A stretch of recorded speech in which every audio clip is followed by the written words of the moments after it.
Hampir hari ini kami boleh merasakan hadirat Tuhan, kami boleh menikmati, memuji, menyembah Engkau. Dan biar setiap nyanyian, pujian dan penyembahan kami menjadi dupa yang harum di hadapan-Mu, menjadi dupa yang harum yang berkenan di hadapan-Mu ya Tuhan. Terima kasih kalau sebentar kami mau mendengarkan isi hati-Mu, kami mendengarkan firman-Mu. Berkati kami semua, urapi kami, bahkan urapi hamba-Mu Tuhan Kak Citra yang akan menyampaikan isi hati-Mu yang ada di Philadelphia. Biar Engkau yang mengurapi dengan pengurapan 2 kali lipat Tuhan. Dan berkati setiap sinyal yang kami gunakan Tuhan. Biar kami Tuhan sungguh-sungguh boleh mendengarkan firman Tuhan dengan tidak kekurangan suatu apapun. Terima kasih, terpujilah nama-Mu di dalam nama Tuhan Yesus Kristus. Haleluya. Yang siap mendengarkan firman Tuhan sama-sama katakan amin. Oke, saya persilakan Kak Citra. Puji Tuhan, selamat pagi semuanya. Tuhan Yesus memberkati. Biarlah pada hari ini kita semua menerima mujizat yang daripada Tuhan. Semua katakan, saya menerima mujizat Tuhan hari ini. Semua katakan 1, 2, 3. Saya menerima mujizat Tuhan hari ini. Haleluya, puji Tuhan. Katakan semua amin. Haleluya. Puji Tuhan. Kita semua menerima mujizat pada hari ini. Kita pada hari ini semua menerima anugerah kasih karunia yang daripada Tuhan. Kita semua dipulihkan hari ini. Kita semua dibangkitkan hari ini. Kita semua mengalami kemenangan demi kemenangan hari ini. Bukan besok, tapi hari ini. Hari ini kita semua dibangkitkan, dipulihkan, diberkati, menerima mujizat, menerima kelepasan. Haleluya, puji Tuhan. Mari sama-sama kita buka dari firman Tuhan Yohanes 5. Kita buka dari Yohanes 5 ayat 1 sampai 18, agak panjang karena ini sebuah kisah yang luar biasa. Saya rasa kita semua pernah mendengar tentang kisah ini atau bahkan sudah beberapa kali mendengar kisah ini. Saya akan membacakannya mulai dari ayat yang pertama sampai dengan ayat yang ke-18. Saya akan mulai membacanya mulai dari perikopnya karena sangat menarik sekali. Penyembuhan pada hari Sabat di kolam Bethesda. Sesudah itu ada hari raya orang Yahudi dan Yesus berangkat ke Yerusalem. Di Yerusalem dekat pintu gerbang domba ada sebuah kolam yang dalam bahasa Ibrani disebut Bethesda. Ada 5 serambinya dan di serambi-serambi itu berbaring sejumlah besar orang sakit. Orang-orang buta, orang-orang timpang, dan orang-orang lumpuh yang menantikan goncangan air kolam itu. Sebab sewaktu-waktu turun malaikat Tuhan ke kolam itu dan menggoncangkan air itu, barang siapa yang terdahulu masuk ke dalamnya sesudah goncangan air itu menjadi sembuh apapun juga penyakitnya. Di situ ada seorang yang sudah 38 tahun lamanya sakit. Ketika Yesus melihat orang itu berbaring di situ dan karena ia tahu bahwa ia telah lama dalam keadaan itu, berkatalah Tuhan Yesus kepadanya, "Maukah engkau sembuh?" Jawab orang sakit itu kepadanya, "Tuhan, tidak ada orang yang menurunkan aku ke dalam kolam itu apabila airnya mulai goncang. Dan sementara aku menuju ke kolam itu, orang lain sudah turun mendahului aku." Kata Yesus kepadanya, "Bangunlah, angkatlah tilammu, dan berjalanlah." Pada saat itu juga sembuhlah orang itu. Lalu ia mengangkat tilamnya dan berjalan. Tetapi hari itu hari Sabat. Karena itu orang-orang Yahudi berkata kepada orang yang baru sembuh itu, "Hari ini hari Sabat, dan tidak boleh engkau memikul tilammu." Akan tetapi ia menjawab mereka, "Orang yang telah menyembuhkan aku, dia yang mengatakan kepadaku, angkatlah tilammu dan berjalanlah." Mereka bertanya kepadanya, "Siapakah orang itu yang berkata kepadamu, angkatlah tilammu dan berjalanlah?" Tetapi orang yang baru sembuh itu tidak tahu siapa orang itu. Sebab Yesus telah menghilang ke tengah-tengah orang banyak di tempat itu. Kemudian Tuhan Yesus bertemu dengan dia dalam bait Allah. Lalu bertanya kepadanya, engkau telah sembuh. Jangan berbuat dosa lagi, supaya padamu jangan terjadi yang lebih buruk. Orang itu keluar lalu menceritakan kepada orang-orang Yahudi bahwa Yesuslah yang telah menyembuhkan dia.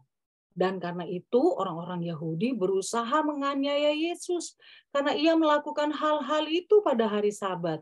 Tetapi Tuhan Yesus berkata kepada mereka, Bapakku bekerja sampai sekarang, maka aku pun bekerja juga.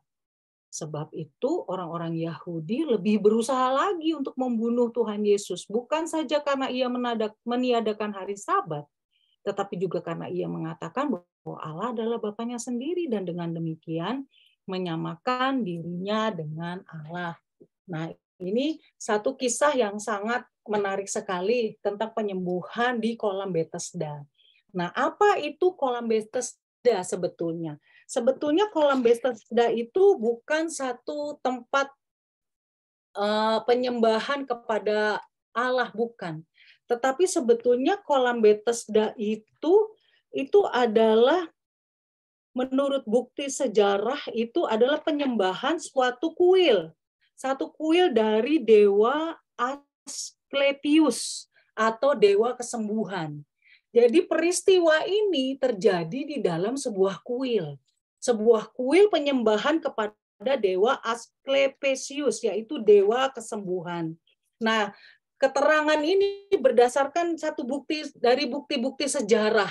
Bukti sejarah yaitu yang diungkap oleh seorang sejarawan Robin Thompson dalam buletinnya. Bapak Ibu boleh lihat, cari tentang pembahasan ini tuh di Google banyak sekali ya. Coba buka, coba cari, dan itu sangat menarik bahwa peristiwa ini terjadi di dalam sebuah kuil, satu dewa kesembuhan. Nah, saat itu adalah hari Sabat, luar biasa. Tuhan Yesus pada hari Sabat itu, Tuhan Yesus datang ke sebuah kuil untuk menemui seorang Yahudi yang sedang duduk di pinggir kolam itu untuk menantikan sebuah kesembuhan. Kalau kita lihat ayat 4 dikatakan, sebab sewaktu-waktu turun malaikat Tuhan ke kolam itu dan menggoncangkan air itu. Nah, barang siapa yang terdahulu masuk ke dalamnya, sesudah goncangan air itu menjadi sembuh apapun penyakitnya. Nah, ayat 4 ini sebetulnya bukan sebuah kebenaran, tetapi menceritakan bahwa orang-orang yang di pinggir serambi itu memahami bahwa ketika ada goncangan air terjadi, mereka pikir itu malaikat yang menggoncangkannya, dan mereka akan berusaha sekuat tenaga lebih dahulu masuk ke dalam kolam itu, supaya mereka disembuhkan. Nah, ayat 4 ini menceritakan atau menjelaskan tentang pemikiran orang-orang yang ada di pinggir kolam itu, gitu loh. Nah, Tuhan Yesus, ketika Tuhan Yesus masuk ke dalam kuil itu pada hari Sabat untuk menemui seorang yang sudah 38 tahun menderita lumpuh. Dan saya percaya ketika Tuhan Yesus bertanya dengan orang lumpuh ini, maukah engkau sembuh? Dikatakan. Nah, orang ini tidak menjawab mau gitu. Bukan, orang ini tidak menjawab itu. Ada banyak kisah-kisah lain di dalam Alkitab, ada banyak orang kusta, kita pernah baca 10 orang kusta, kita pernah baca tentang Bartimius, bagaimana dia berseru tentang Yesus, anak Daud, dan bagaimana juga orang buta, 10 orang kusta ini bisa datang kepada Tuhan Yesus, minta disembuhkan, dan ada banyak juga kesembuhan-kesembuhan yang terjadi, semuanya ditimbulkan oleh iman percaya dari orang-orang itu. Tetapi orang yang lumpuh ini, 38 tahun ini dia lumpuh, dia sama sekali tidak memiliki iman kepada Tuhan Yesus. Karena saya percaya dia duduk terus di pinggir kolam itu dan belum pernah mendengar tentang Tuhan Yesus. Bahkan mungkin dia belum pernah tahu siapa Tuhan Yesus itu. Sehingga dia sama sekali tidak ada iman di dalam diri dia. Dia hanya duduk, dia tidak beriman kepada Tuhan Yesus itu, tetapi dia beriman kepada kolam Bethesda. Dia cuma lihat kolam itu aja dan berharap bahwa kolam itu akan berguncang. Dan saya percaya ketika Tuhan Yesus masuk ke dalam kuil itu, matanya itu masih tetap saja memandang kepada kolam itu. Menanti-nantikan air itu beriak, menanti-nantikan air itu bergoncang. Ketika Tuhan Yesus hadir dan Tuhan Yesus tanya, maukah engkau sembuh? Jawabannya bukan mau. Tetapi dia menjawab tentang satu kondisi bahwa dia nggak mungkin bisa sembuh tanpa kolam itu. Hal ini bisa dimaklumi. Kenapa? Karena dia belum punya iman kepada Tuhan Yesus. Dia belum tahu Tuhan Yesus itu siapa. Makanya dia beriman kepada kolam Bethesda itu. Dia hanya berharap kesembuhan dari situ. Nah, lucu jawabannya. Dia bilang, saya nggak bisa sembuh. Kalau nggak ada yang angkat saya, Tuhan. Kalau nggak ada yang angkat saya. Dia pikir barangkali ya orang ini tanya-tanya begini sama saya, oh mungkin dia mau bantu saya mungkin. Mungkin dia mau angkat saya ke kolam itu. Tapi luar biasa Tuhan Yesus menjawab.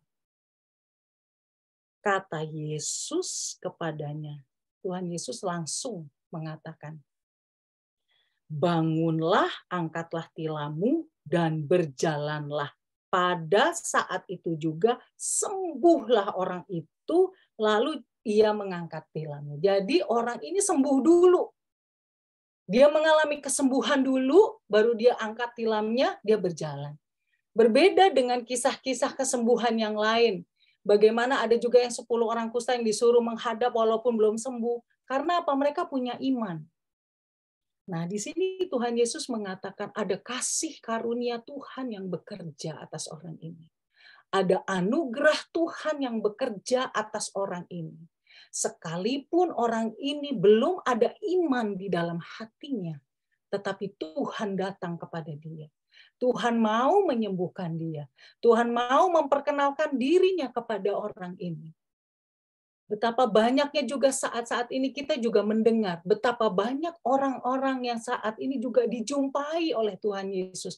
Orang-orang yang sebelumnya tidak punya iman kepada Tuhan Yesus. Tetapi Tuhan Yesus datang dan menjumpai orang itu. Memberikan keselamatan, memberikan kesembuhan. Satu anugerah yang luar biasa. Bagaimana dengan kita? Anak-anak Tuhan. Anak Tuhan yang kita sudah memiliki iman percaya kepada Tuhan Yesus. Jangan sampai kita ini juga sedang memandang kepada kolam Bethesda kita. Kita berharap kepada sesuatu yang lain. Kita berandai-andai kalau seandainya seperti ini Tuhan, maka Tuhan, saya ini pasti bisa bebas Tuhan dari semua kesulitan-kesulitan saya. Kalau seandainya Tuhan, jadi kita masih berandai dan berharap kepada yang lain, tidak memandang kepada Tuhan. Barangkali kita juga ini yang sudah punya iman ini masih sama pemikirannya dengan orang yang duduk di pinggir kolam Bethesda ini. Yang belum pernah dengar Tuhan Yesus, yang tidak memiliki iman, sehingga berharapnya kepada sesuatu yang lain, bukan kepada Tuhan Yesus. Lalu dikatakan, saya percaya orang ini setelah disembuhkan, coba lihat ayat yang ke-14. Setelah disembuhkan. Kita lihat bagaimana orang ini akhirnya bertemu dengan Tuhan Yesus, di mana dikatakan di bait Allah. Tetapi kemudian Yesus bertemu dengan dia di dalam bait Allah. Bayangkan. Jadi saya percaya bahwa orang ini adalah orang Yahudi, orang yang juga mengenal Allah yang hidup ternyata. Kenapa? Karena setelah disembuhkan dia tahu, oh ini hari ada hari Sabat. Dia langsung ke bait Allah. Dan Tuhan Yesus bertemu sama dia di bait Allah. Loh, ini orang yang tadi, itu yang tadi dia sembuhkan. Tetapi dia mencari kesembuhan di tempat yang lain. Di kolam Bethesda. Pesan Tuhan hari ini buat kita, masih adakah kolam Bethesda di dalam hati dan pikiran kita? Kita mengandalkan, memandang kepada sesuatu yang lain. Berharap kepada sesuatu yang bukan Tuhan. Mengharapkan satu mujizat yang sama sekali bukan dari Tuhan. Dan kita mulai mengajukan jawaban berandai-andai kepada Tuhan. Saya tahu saat ini ada begitu banyak kesulitan-kesulitan yang kita hadapi. Menghadapi tahun ini, apakah kita bisa melaluinya? Menghadapi tahun ini, apakah saya dapat melewatinya? Tetapi mari jangan mandang kepada kolam Bethesda itu, tetapi mandanglah kepada Tuhan. Seperti saya katakan bahwa hari ini adalah kita semua akan menerima mujizat Tuhan. Hari ini kita semua akan menerima kelepasan kepada Tuhan. Itu apakah saudara bisa percaya itu? Apakah Bapak Ibu bisa percaya itu? Atau kita malah punya andai-andai yang lain? Tuhan, seandainya. Jadi jawabannya itu masih sama kita gitu. Jadi jawabannya itu masih kita yang menentukan. Padahal Tuhan punya jawaban yang lain. Tuhan punya cara yang lain di luar dari kolam Bethesda itu. Tuhan punya cara yang lain yang tidak pernah terpikirkan oleh orang yang 38 tahun duduk di pinggir kolam Bethesda itu. Dia sama sekali tidak pernah berpikir akan hari itu, bahwa satu hari akan ada kuasa Tuhan, akan ada seorang yang datang kepada dia dan menyembuhkan kakinya. Sama sekali dia tidak pernah berpikir. Kalau Bapak Ibu bisa memahami itu, sama sekali tidak pernah terfikirkan bahwa akan ada orang yang datang. Dia juga tidak pernah berpikir bahwa kesembuhannya tidak akan dia peroleh dari kolam itu, dari kuil itu. Tetapi hanya dari Tuhan Yesus saja. Tuhan Yesus yang menyediakan jawabannya. Tuhan Yesus yang menyuruh katakan, engkau sembuh, angkat tilammu, jalan. Apakah kita punya keberanian seperti orang ini untuk bangkit dan jalan? Apa kolam Bethesda kita hari ini? Kepada siapa kita memandang hari ini? Tuhan itu rancangannya rancangan yang baik, bukan rancangan kecelakaan. Kenapa waktu saya dikasih judul ini, saya memang agak beberapa hari, saya bilang, Nin sebentar ya, saya berdoa dulu nih kasih judulnya apa. Karena Tuhan tuntun ini melompat dari satu poin ke poin yang lain. Lalu Tuhan, ketika saya membaca kisah ini, saya merasakan kasihnya Tuhan Yesus itu luar biasa. Orang ini aja yang duduk di dalam kuil ini, Tuhan Yesus datangin. Apalagi kita anak-anaknya. Apalagi kita anak-anaknya. Kita pasti dipelihara Tuhan, kita pasti diberkati Tuhan. Tidak ada rancangan yang tidak baik yang Tuhan sediakan bagi kita. Rancangan Tuhan itu baik. Tuhan itu karyanya sempurna. Pagi hari ini, satu poin ini, saya sampaikan bahwa Tuhan mau kita semua melihat akan kasih Allah di dalam hidup kita. Tuhan punya cara yang lain. Stop dengan cara berpikir kita yang berandai-andai. Seandainya ini Tuhan, Tuhan tolonglah ya Tuhan, tolong. Seandainya ini, seandainya itu, stop. Katakan apapun sekarang yang jadi beban kita, Tuhan tolong aku. Titik. Caranya Tuhan yang tentukan, caranya Tuhan yang pilih. Pilih caranya Tuhan buat saya. Saya tidak mau lagi mandang kepada kolam Bethesda itu. Karena sebetulnya itu semua berhala. Semua itu berhala. Orang ini duduk di dalam kuil berhala, berharap kesembuhan.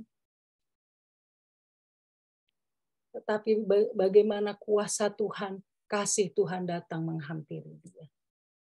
Bapak Ibu sudah yang dikasihi Tuhan, dari mulai Tuhan menciptakan langit dan bumi ini, tidak ada satu kali pun di dalam pikiran Tuhan bahwa dia itu akan menghancurkan kita. Bahwa dia akan menghancurkan umat manusia. Bahwa dia akan menghancurkan, memusnahkan. Nggak ada. Karena kenapa waktu Tuhan menciptakan langit bumi ini, Tuhan bilang apa? Sungguh sangat baik. Sungguh amat baik. Belakangan ini kita sering mendengar tentang kedatangan Tuhan. Bahwa Tuhan akan datang kedua kali. Bahwa Tuhan akan memberikan langit baru dan bumi yang baru. Tetapi pada awal penciptaan, kalau kita boleh melihat bahwa Tuhan katakan semuanya itu baik. Tidak ada di dalam kitab ini satu rancangan bahwa Tuhan itu mau menghancurkan dari awal itu bahwa Tuhan itu akan mau menghancurkan manusia. Itu tuh nggak ada. Kita buka Kejadian, kita lompat.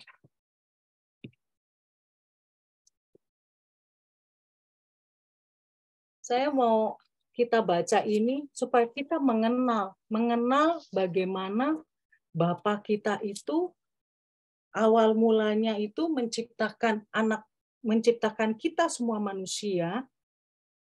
Tidak ada di dalam pikiran Bapa itu untuk menghancurkan apa yang Bapa itu sudah ciptakan.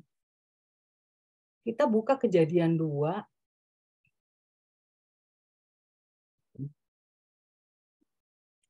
Ayat 8 sampai 9. Selanjutnya Tuhan Allah membuat taman di Eden di sebelah timur. Disitulah ditempatkannya manusia yang dibentuknya itu. Lalu Tuhan Allah menumbuhkan berbagai-bagai pohon dari bumi yang menarik dan yang baik untuk dimakan buahnya. Dan lihat, ada yang istimewa di sini. Dan ada pohon kehidupan di tengah-tengah taman itu serta pohon pengetahuan tentang yang baik dan yang jahat. Ada 2 pohon yang spesial di sini disebutkan. Jadi ada pohon berpengetahuan baik dan jahat, tetapi juga ada pohon yang lain. Yaitu ada apa? Ada pohon kehidupan. Kita lihat lagi. Kejadian kedua, ayat yang sebentar.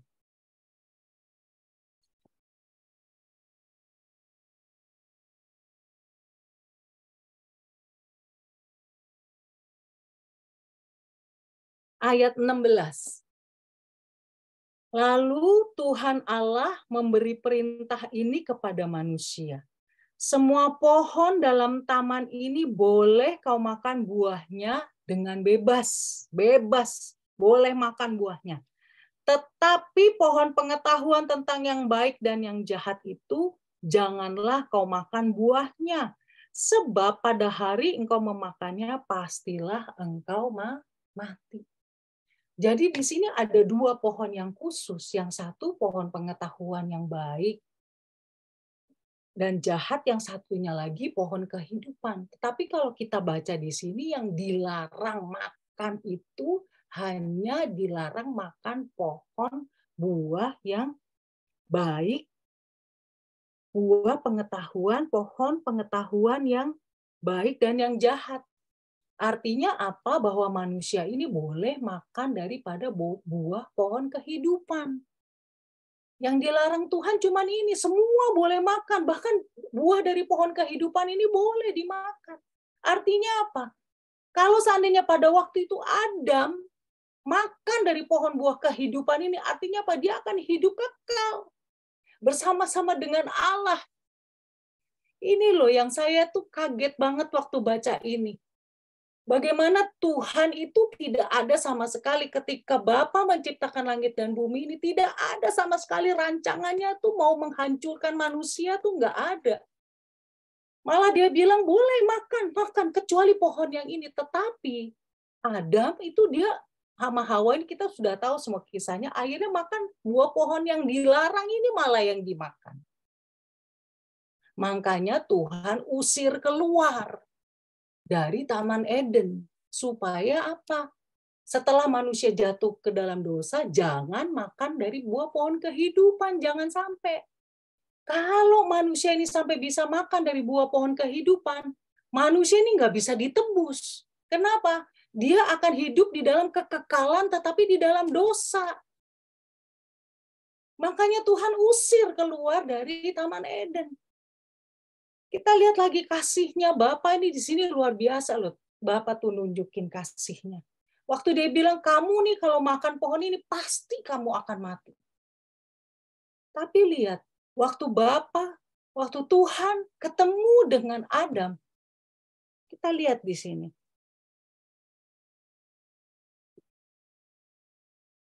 Ayat 15. Seharusnya dibilang kamu pasti mati. Tuhan udah bilang begitu. Aku akan mengadakan permusuhan antara, Kejadian 3 ayat 15, saya akan membacakannya saja.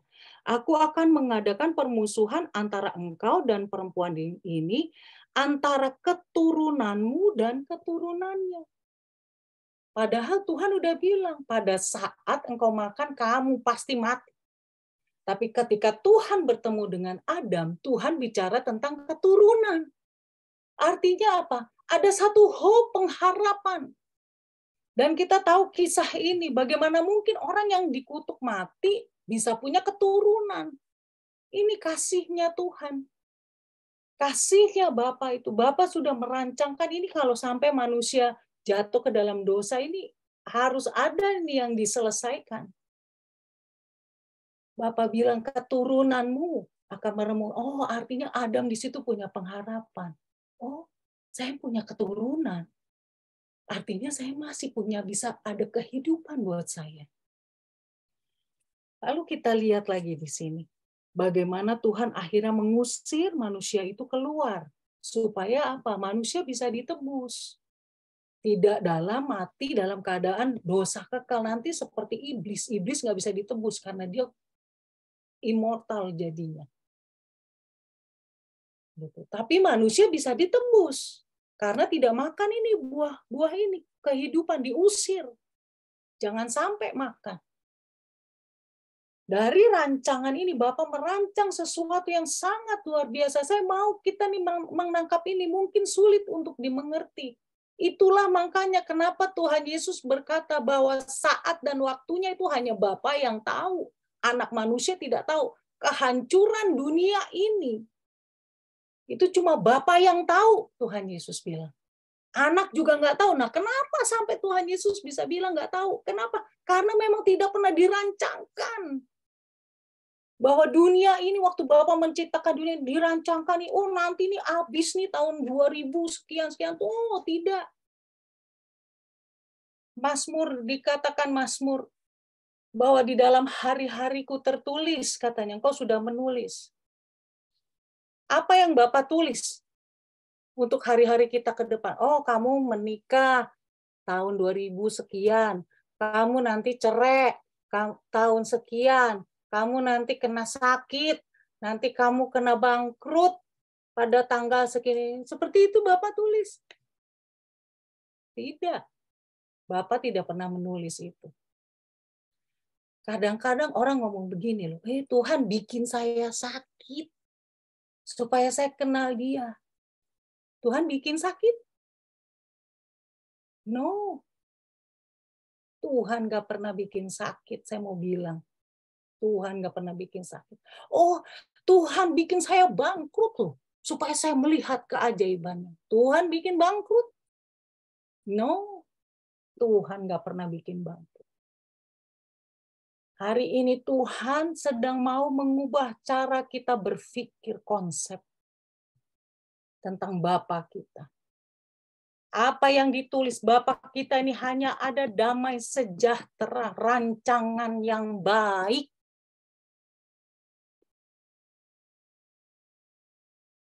Kenapa sakit? Kenapa saya alami ini? Mari telusuri. Buka hati, jujur, telusuri. Pasti ada ketidakbenaran yang sudah kita kerjakan. Pasti ada kesalahan kita manusia yang kita kerjakan. Sekalipun kita anak-anaknya, tetapi kalau kita melakukan dengan cara yang tidak benar, pasti akan ada dampak dan konsekuensinya. Itu Tuhan, Bapa yang mengerjakan itu, no.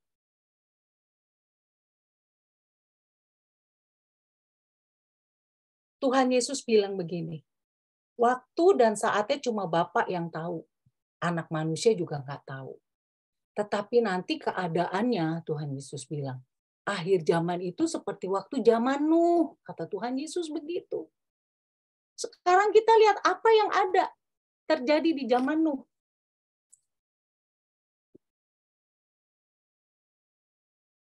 Kita buka Kejadian 6 ayat 12. Allah menilik bumi itu, dan sungguhlah rusak benar, sebab semua manusia menjalankan hidup yang rusak di bumi. Ayat 13. Berfirmanlah Allah kepada Nuh, aku telah memutuskan untuk mengakhiri hidup segala makhluk. Sebab bumi telah penuh dengan kekerasan oleh mereka. Jadi aku akan memusnahkan mereka bersama-sama dengan bumi. Keputusan Tuhan untuk menghancurkan bumi, untuk menghancurkan semua makhluk yang ada di dalam bumi, itu bukan ada waktu penciptaan. Jadi ini kita ciptakan nih, nanti kita hancurin ya tahun sekian. No. Kenapa Tuhan ini sampai memutuskan ini? Aku memutuskan ini nih ada waktu zamannya Nuh. Aku memutuskan untuk mengakhiri, katanya. Kenapa? Manusia jahat, tambah jahat, keras hidupnya. Akhirnya Tuhan memutuskan. Itu yang maksudnya Tuhan Yesus bilang. Nanti kejadiannya, waktu aku nanti mau datang, penghakiman itu nanti kejadiannya waktu zamannya Nuh nih. Ini makanya waktu Tuhan Yesus bilang bahwa anak manusia juga nggak tahu, hanya Bapa yang tahu. Kenapa? Ibaratnya orang Jawa bilang, saya susah jelasnya, tapi orang Jawa bilang, sakda saknyet. Nah ini siapa yang bisa jelasin ini, sakda saknyet ini? Susah saya. Jadi nanti akhir zaman itu nanti sakda saknyet. Seininya hati Bapak gitu loh. Ini nih kalau sudah keterlaluan sampai jahat manusia gini, udah deh diputuskan, selesai, sudah ayo sudah. Semua sakda saknyet langsung terjadi. Makanya Tuhan Yesus bilang, aku ini datang nih nggak bisa diprediksi loh. Aku nih datang nih nggak tahu loh kapan, tapi pokoknya aku pasti datang deh. Dan datangku ini nih memang seperti pencuri. Sebetulnya buat kita anak-anak tuh nggak penting ya kapan Tuhan Yesus datang. Kenapa? Kapanpun waktunya, bukankah kita memang harus berkemas-kemas? Kapanpun waktunya, bukankah memang kita ini seharusnya memang sudah harus siap sedia? Jadi jangan pusing. Kapan Tuhan Yesus datang, kita sukacita, malah Tuhan Yesus datang, silahkan Tuhan Yesus datang, kita semua sukacita. Orang Tuhan Yesus saja nggak terlalu memusingkan, makanya dia bilang ini cuma Bapa yang tahu kapan akhir dari semuanya. Sebetulnya firman Tuhan hari ini itu singkat. Bapa tuh cuma mau kita tahu bahwa Bapa itu nggak ada di dalam pikiran Bapa, di dalam pikiran Tuhan itu. Kita itu melewati struggle, kesulitan, apapun yang kita hadapi, jangan pernah berpikir sakit penyakit, kita bangkrut, kita susah, kita itu tuh dari Tuhan. No. Rancangan Bapak tuh maunya kita tuh satu-satunya pribadi yang ada di dalam dunia ini yang mau kita diberkati. Itu Tuhan Yesus, itu Bapak kita. Satu-satunya pribadi yang mau kita sembuh, itu Bapak kita. Satu-satunya pribadi. Satu-satunya pribadi yang mau kita nih diberkatin, siapa? Bapak kita. Jangan ada curiga sama Tuhan. Jangan ada negatif pikirannya sama Tuhan. Jangan pernah bilang sakit ini dari Tuhan, bangkrut ini dari Tuhan. Jangan pernah bilang kesulitan saya ini dari Tuhan. No. Tuhan menguji kita, ya, supaya apa? Naik tingkat. Waktu kita naik tingkat, artinya apa? Kita bisa dipercaya lebih. Itu maksudnya. Kalau kita diuji, kamu akan timbul seperti emas. Supaya apa? Kamu bisa dipercaya lebih. Bagaimana Bapak tahu ini kita, standar kualitas kita. Waktu Bapak mau percayakan kita lebih, sama kayak kita sama anak kita. Kita mau tahu dulu nih, dia segini bisa dipercaya nggak? Dia bisa segini bisa nggak ini? Coba kita kasih dulu. Oh dia bisa, kita tambahin. Kita kasih lagi. Kita beri lagi. Itu Bapak kita. Tujuannya menguji kita tuh itu supaya Pak kita diberi lebih, bisa dipercaya lebih, itu tujuannya. Jadi jangan pernah berpikir Bapak kita itu melakukan hal-hal yang negatif. No. Bagaimana dengan ini? Martir. Bagaimana orang-orang yang mengalami penyiksaan dengan Kristus? Ini juga mengubah cara berpikir saya. Dulu saya pikir, aduh Tuhan, jadi martir itu pasti gimana ya? Bapak Ibu, orang yang jadi martir itu sudah dipersiapkan sama Tuhan. Sudah punya kekuatannya sendiri. Sampai orang-orang itu bisa menghadapinya satu ketika. Ini hanya sebuah kesaksian. Tetapi kalau kita baca firman Tuhan itu tentang Stefanus itu jelas.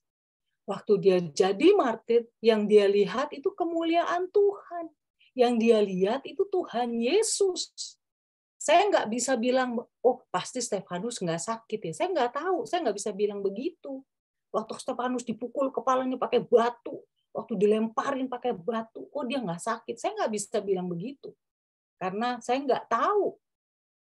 Apa yang waktu itu hanya di dalam Alkitab dibilang bahwa Stefanus itu memandang kepada Tuhan. Tapi ada satu kisah kesaksian waktu itu saya dengar di YouTube. Itu mengubah cara berpikir saya. Ada satu orang bapak ini dia nggak mau sebut dia itu menerima Tuhan Yesus di satu negara yang memang mungkin sepertinya negara yang menjalani rukun-rukun ini apa namanya saudara-saudara kita ya yang lain gitu. Nah karena dia terima Tuhan Yesus dia dibuang ke sumur. Mungkin ada yang pernah mendengar kisah ini dari YouTube. Dia dibuang ke sumur, bukan ke sumur, ke lubang, maaf, ke lubang septic tank, itu dia dibuang ke situ. Selama 1 minggu dia dibuang ke situ. Tidak dikasih makan. Tapi dia cerita kesaksian waktu saya dibuang ke septic tank itu. Sama sekali nggak bau. Tiap hari saya ciumnya bau segar katanya. Bau taman dia bilang. Setiap hari ada yang datang kasih makan dia katanya. Waktu dia terima Tuhan Yesus itu. Waktu dia dianiaya seperti itu. Akhirnya dia ditarik. Dan itu kisahnya memang sangat mengerikan itu. Dia sempat dijemur juga. Tetapi yang dia rasakan itu lain. Nah, waktu saya mendengar kesaksian itu, saya melihat bagaimana kuasa Tuhan itu punya sesuatu yang khusus. Untuk orang-orang yang melewati kesulitan-kesulitan tertentu, Tuhan bilang, apa yang kamu alami itu tidak akan melebihi kekuatanmu.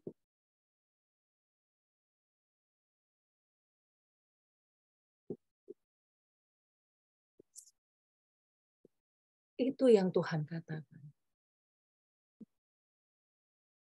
Kasih Tuhan Yesus sepanjang masa. Saya mau bilang, Allah yang di Taman Eden itu sama dengan Allah yang sekarang. Masih sama. Tuhan yang di Taman Eden itu masih sama dengan Tuhan yang sekarang ini. Bahkan masih sama nanti. Tuhan yang akan menjemput kita di awan-awan itu masih sama. Dia Alfa dan Omega. Pesan Tuhan cuma satu hari ini. Jangan pernah ada di dalam pikiran kita bahwa Tuhan itu merancangkan hal yang buruk. Tuhan itu melakukan hal-hal yang jelek tentang kita tuh. Jangan pernah ada dalam pikiran kita. Bahkan orang yang duduk di dalam kuil saja Tuhan datengin untuk diberikan kesembuhan. Buang pikiran-pikiran jelek tentang Tuhan. Buang. Kalau ada rasa marah sama Tuhan, kecewa, buang. Karena bukan Tuhan yang bikin hidupmu hancur, bukan Tuhan. Yang bikin hidupmu susah, bukan Tuhan. Yang bikin hidupmu menderita saat ini, bukan Tuhan, saya mau katakan. Bukan Tuhan. Mari jujur, terbuka, buka hati. Telusuri, cari akarnya. Pasti ada hal-hal yang nggak baik. Ada satu keputusan-keputusan yang kita ambil yang nggak benar di hadapan Tuhan. Kita ikutin. Dan kalau kita sudah menemukan, bertobat. Hanya itu saja, bertobat. Jangan keraskan hati, bertobat. Kalau sudah dibuka hati, runutin satu-satu. Oh, saya nggak bener ini Tuhan. Bertobat, langsung buru-buru bertobat. Pasti hal yang tidak pernah kita pikirkan, hal yang tidak pernah kita timbul dalam hati, hal yang nggak pernah kita rancangkan, itu yang Tuhan sediakan buat kita. Pasti, lihat nanti. Hari ini, saya mau katakan hari ini, terima mujizat Tuhan. Jangan besok, hari ini. Karena hari ini Tuhan datang sama Bapak Ibu kita semua. Maukah engkau disembuhkan? Maukah engkau dipulihkan? Maukah engkau dibangkitkan hari ini? Maukah suamimu kembali? Maukah hutang-hutangmu lunas? Maukah kamu lepas dari kesulitan-kesulitan ekonomimu yang terus-menerus dari tahun ke tahun? Maukah? Tuhan kata. Jangan ada jawaban yang lain. Tuhan, kalau ini pasti saya begini. No, taruh semua. Kalau Bapak, Ibu, Saudara masih punya jalan keluar yang dari pikiran, buang. Jawab aja, mau. Caranya bagaimana? Nggak tahu. Pokoknya Tuhan yang atur. Tuhan kasih beres. Tuntun saya Tuhan. Itu saja hari ini yang Tuhan sampaikan. Mungkin saya tidak sampai 45 menit, tapi memang ini saja yang Tuhan taruh di dalam hati. Mari saya mengundang imam musik untuk boleh menyanyikan pujian Cinta di Hatiku. Nanti kita akan bisa masuk ke dalam doa.